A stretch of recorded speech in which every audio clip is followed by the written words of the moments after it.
حضرت عبداللہ بن عمر رضی اللہ تعالی عنہ فرماتے ہیں کہ رسول اللہ صلی اللہ علیہ وآلہ وسلم نے ارشاد فرمایا، جس نے شراب کا نشہ کیا 40 دن تک اس کی نماز قبول نہیں کی جاتی۔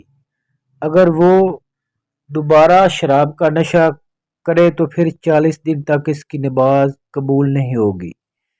پھر اگر شراب کا نشہ کرے تو 40 دن تک اس کی نماز قبول نہیں ہوگی۔ اگرچہ چوتھی مرتبہ بھی شراب کا نشہ کرے تو اللہ تعالیٰ پر حق ہے کہ وہ اس کو عین الخبال سے پلائے۔ پوچھا گیا کہ عین الخبال کیا ہے؟ تو فرمایا وہ دوزخیوں کی پیپ۔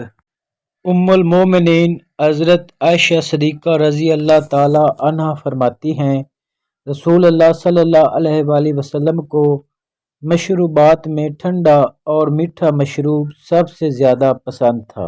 ام المومنین حضرت عائشہ صدیقہ رضی اللہ تعالی عنہا فرماتی ہیں، نبی اکرم صلی اللہ علیہ وآلہ وسلم نے مشکیزے کے منہ سے منہ لگا کر پینے سے منع کیا، کیونکہ اس سے مشکیزہ بدبودار ہو سکتا ہے۔